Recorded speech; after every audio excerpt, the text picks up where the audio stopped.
Iran, Russia, and China are strengthening their military ties through joint exercises, which will take place off the coast of Iran from Tuesday. The drills aim to strengthen security, boost multilateral cooperation, and counter what they perceive as American hegemony. On the 17th of January 2025, the two countries' leaders signed a strategic partnership at a high-profile ceremony held in Moscow. Just recently, Russia and Iran decided to team up because apparently the world wasn't chaotic enough. If someone had placed a bet years ago that these two would form a military alliance, most people would have laughed it off. But here we are, watching them form a union that could shake up global power dynamics. With tensions already sky high between world superpowers, this unexpected partnership is making leaders everywhere sit up and pay attention. What exactly are they planning, and why does this alliance have the potential to change everything? Let's break it all down in this video. Watch it to the end. China, Iran, and Russia just wrapped up a major naval drill in the Middle East, flexing their military muscles in a region already on edge. With Iran's nuclear program expanding at a rapid pace and Houthi rebels in Yemen threatening new attacks on commercial ships, this show of force couldn't have come at a more tense moment. The joint exercises, dubbed Maritime Security Belt 2025, took place in the Gulf of Oman, right next to the Strait of Hormuz, a crucial choke point where a staggering fifth of the world's traded oil flows through. This area has been a hotspot for maritime conflicts, with Iran seizing commercial ships and launching suspected attacks ever since the US withdrew from the nuclear deal under President Trump. This isn't the first time these three have teamed up. It's actually the fifth year in a row they've carried out these drills, but this time, it came with some added complications. On Monday night, right before the exercises, the UK's Maritime Trade Operations Centre picked up unusual GPS disruptions in the strait, lasting for hours and forcing ships to switch to backup navigation methods. According to security analysts, this was likely an attempt to jam GPS signals, possibly to interfere with drone and missile targeting. However, these kinds of electronic warfare tactics aren't new in the region. Similar disruptions have been reported in the past whenever military tensions run high. For Iran's state-run television, these drills were a prime-time spectacle. Cameras captured dramatic live-fire exercises in the dead of night, with sailors gripping deck guns as they carried out their maneuvers. This wasn't just a military operation, it was a carefully curated display of strength, broadcast for the world to see. The timing of these exercises wasn't random. They came on the heels of a months-long Iranian military drill that followed a direct Israeli strike on Iran, targeting its air defenses and ballistic missile sites. While Tehran tried to brush off the attack, the impact was undeniable. Iran's so-called Axis of Resistance, a network of militant groups backed by the Islamic Republic, has been battered by Israeli assassinations and covert strikes. And if that wasn't enough, the downfall of Syrian President Bashar Assad in December dealt yet another blow to Iran's regional influence.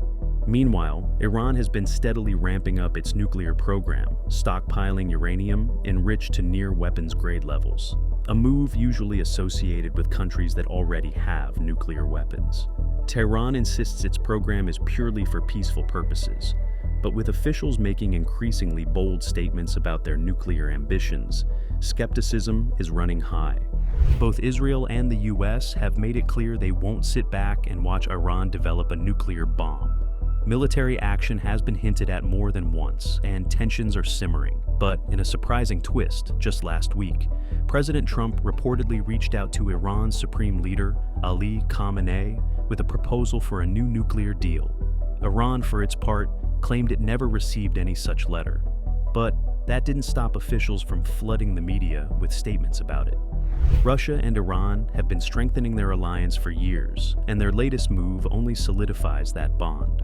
Back in January 2025, Russian President Vladimir Putin and Iranian President Masoud Pezeshkian signed a sweeping 20-year agreement called the Iranian-Russian Treaty on Comprehensive Strategic Partnership.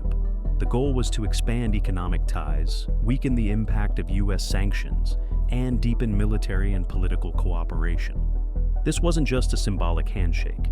The treaty covered nearly every major area of collaboration: defense, counterterrorism, energy, finance, cybersecurity, and even cultural exchanges. It laid out 47 detailed articles touching on everything from nuclear energy partnerships to combating money laundering and organized crime.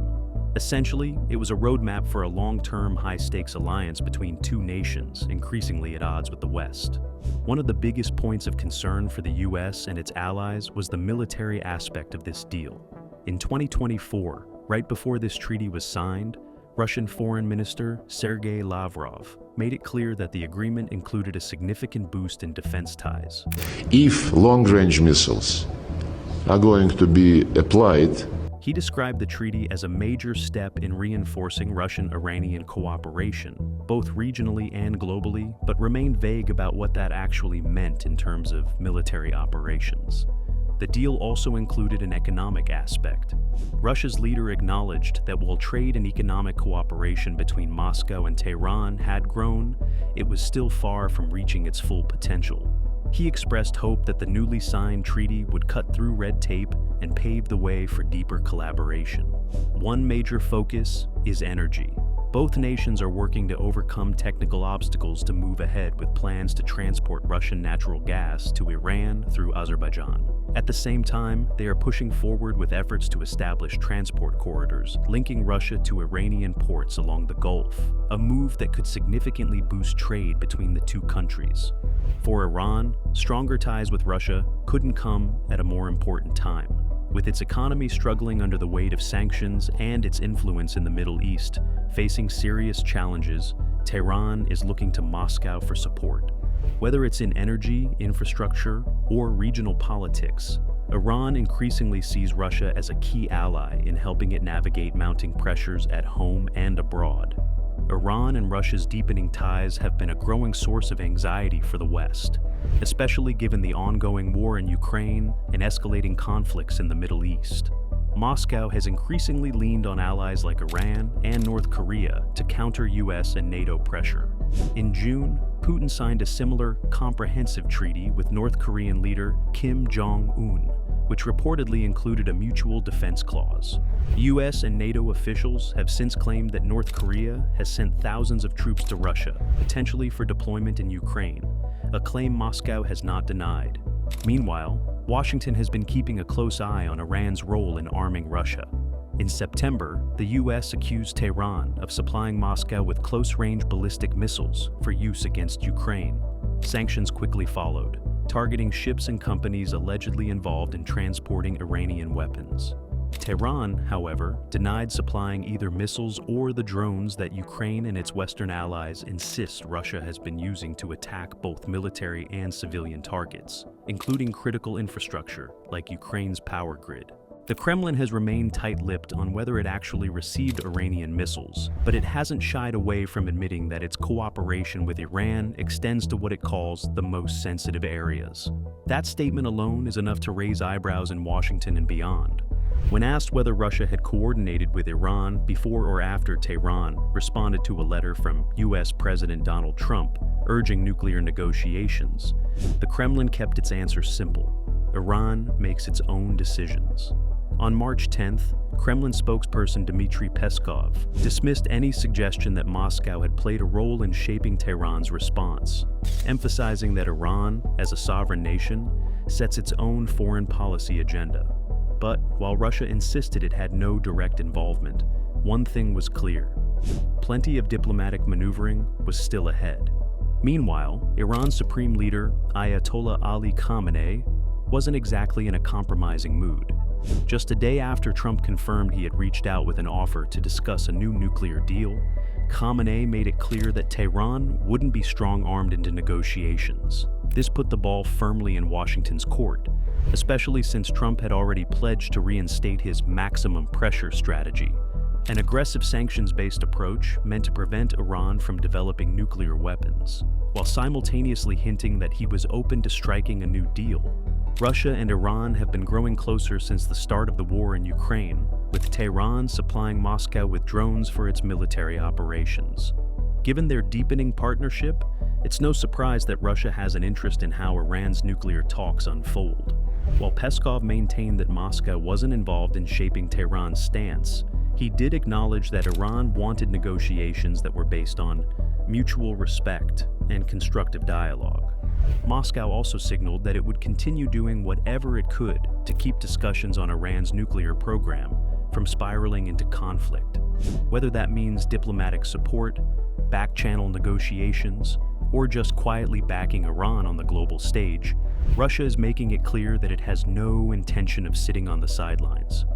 Russia and Iran have been steadily transforming the Caspian Sea into a bustling corridor of trade and strategic cooperation.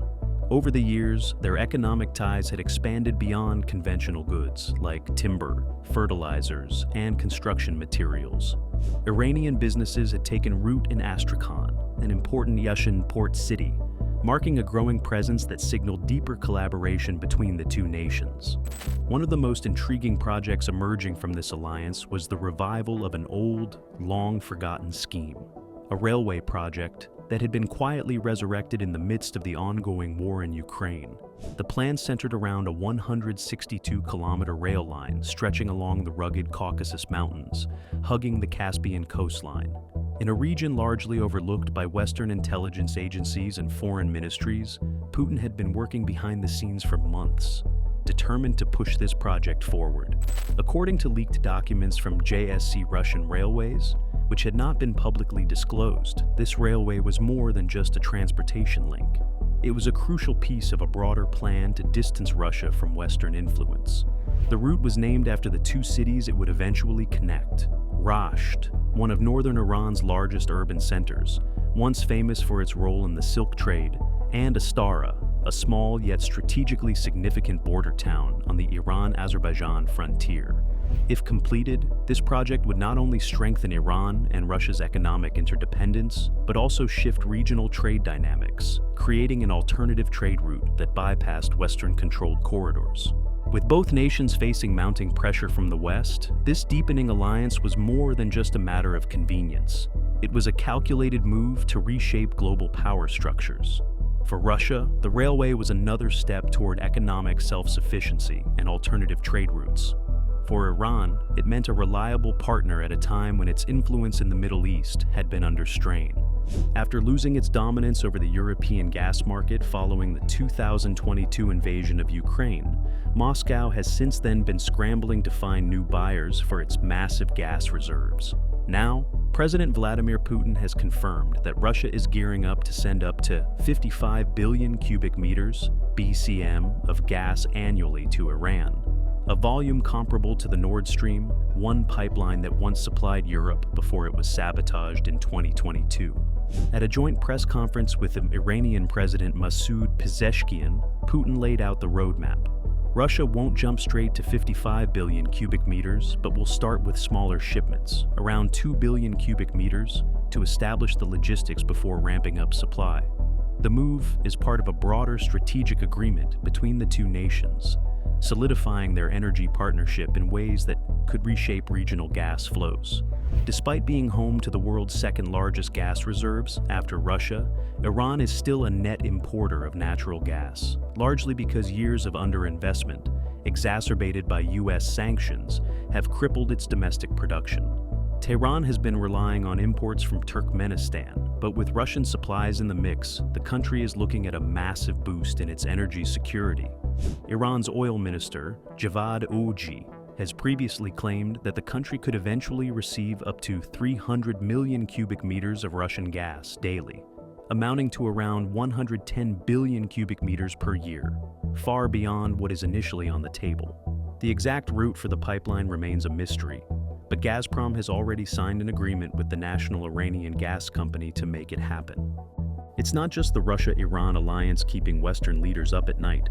Russia's deepening ties with China are causing just as much concern. This partnership is a calculated alliance that spans military cooperation, economic interdependence, and shared geopolitical ambitions. On the military front, Moscow and Beijing have conducted joint drills, including their recent naval exercises in the Gulf of Oman, alongside Iran, demonstrating just how closely their defense strategies are aligned.